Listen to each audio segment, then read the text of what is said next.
going on, guys? JSGC here, and we are here for another Manchester City video. Today we're going to be doing my match reaction, match analysis and match review of Manchester City's 4-1 victory over Liverpool in the Premier League. Not often that Manchester City go in behind, come back to win and win comprehensively. We're going to digest all there is to talk about with this emphatic victory and what this potentially could mean for Manchester City come at the end of the season. But before I do crack on with this video, make sure, like always, if you are enjoying the content, then please do subscribe. We've got plenty more Manchester City content to come. Also, don't forget as well, social media links, they're in the description below and sliding across at the bottom of the screen if you want to go and follow me on my Twitter and Instagram.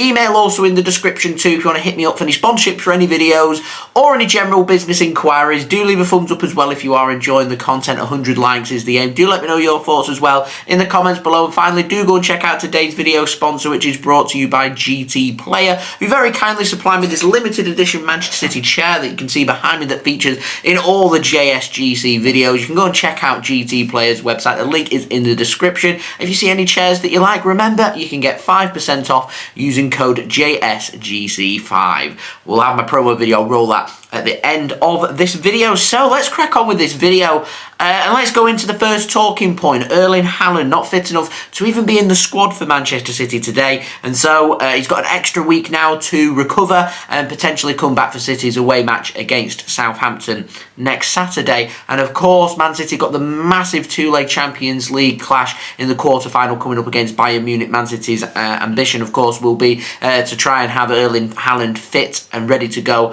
for that first leg in just over a week's time for Manchester City. So not in the squad today, and I think Manchester City, well and truly, we've seen it before this season. We're going to see it again if Erling Haaland's not featuring. But Man City are just showcasing here that they're not a one-player team, and actually what Manchester City do very well when Erling Haaland isn't playing is you'll see a lot of goal contributions from other players. Now, it's brilliant to have a player like Erling Haaland in our starting 11. You've got that big man up front that you can put the ball into his feet. He's good with his feet. He's in the right place at the right time. He's good in the air as well, and he's just an overall nuisance. But when we've not got him, Manchester City, in terms of their attack, tend to just go more compact, peeling away from the defender, going for them near post runs and just popping up into space. And with Erling Haaland there, you see a big 6'4", 6'5" striker there, and I feel like some of the attackers there feel, right, let's get the ball into the striker, whereas when the striker like Erling Haaland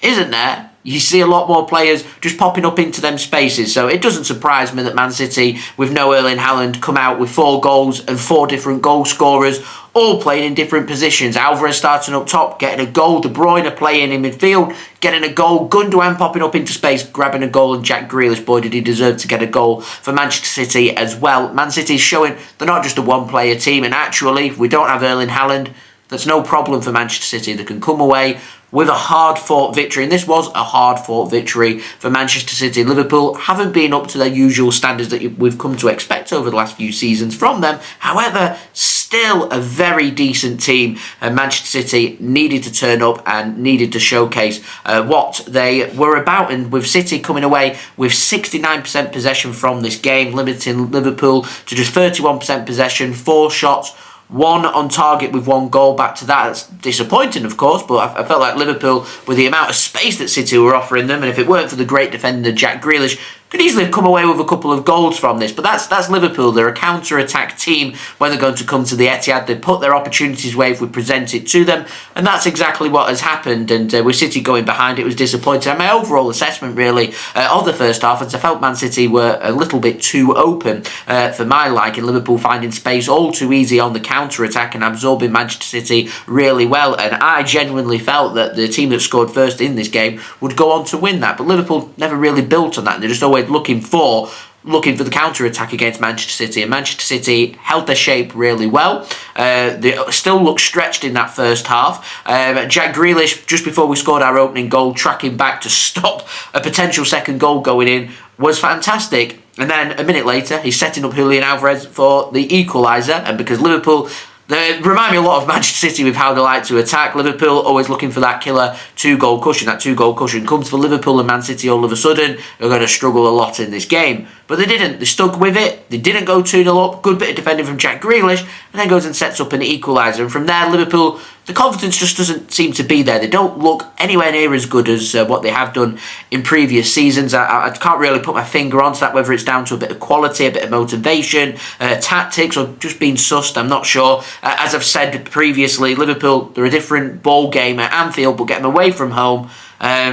Yeah, they can be a bit suspect, and I'm sure the fans will be unhappy that they've gone ahead at the Etihad here and then collapsed and ended up conceding 4 and picking up nothing from this game. And the permutations on that now is Liverpool, they're going to be struggling. They're needing to win next week against Arsenal if they want in hopes of getting Champions League football for next season.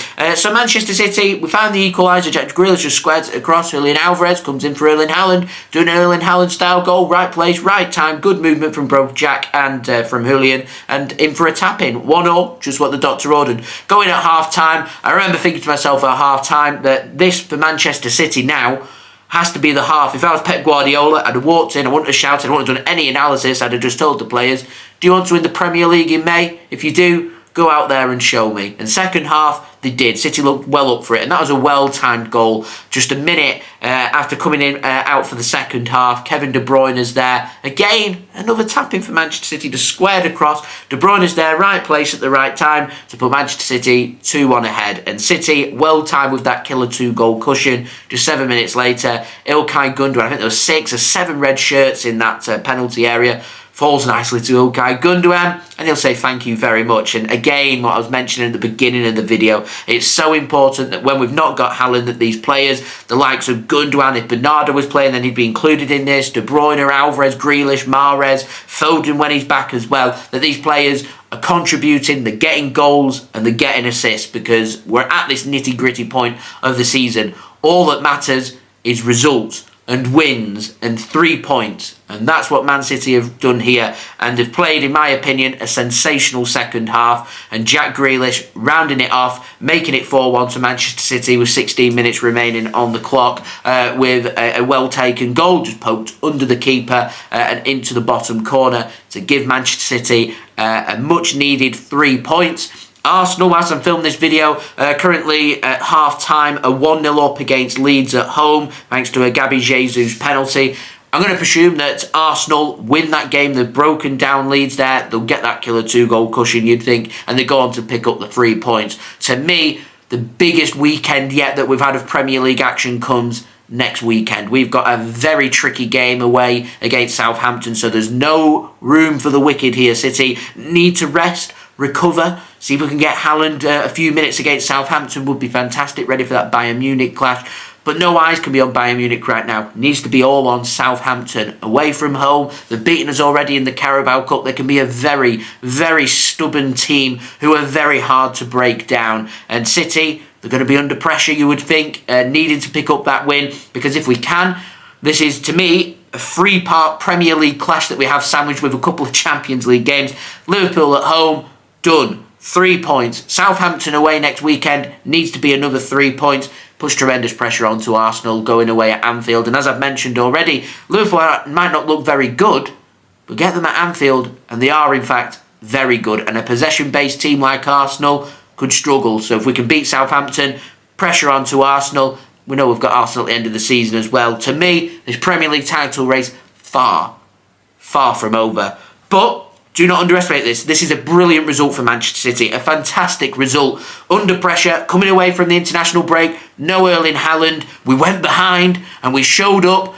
We've got what it takes to win this Premier League. So let's see what we can do going into the big Premier League clashes of next weekend and an away match at Southampton. We need to take that momentum going forward. But ladies and gentlemen, we've done it. The all-important 4 Premier League wins in a row has finally come.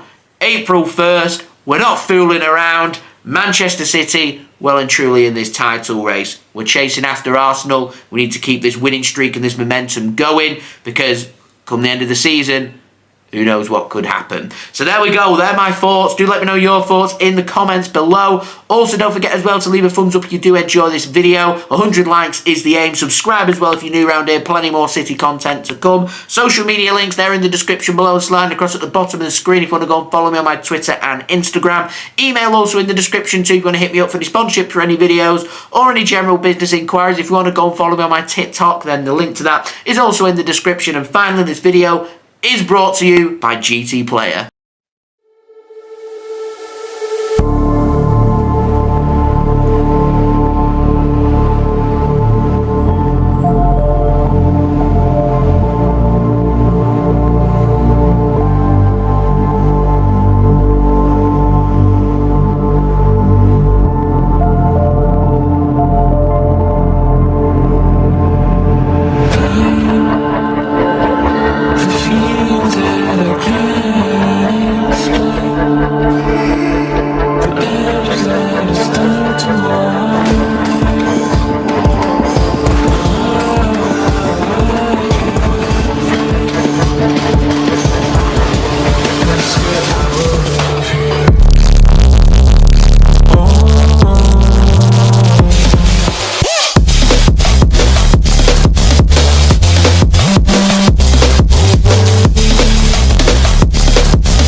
Thank you very much to GT Player for sponsoring this video, and I'll see you all again real soon. So I've been JSGC, a very happy JSGC. Bidding you all a farewell. Have a great weekend, everybody. Peace.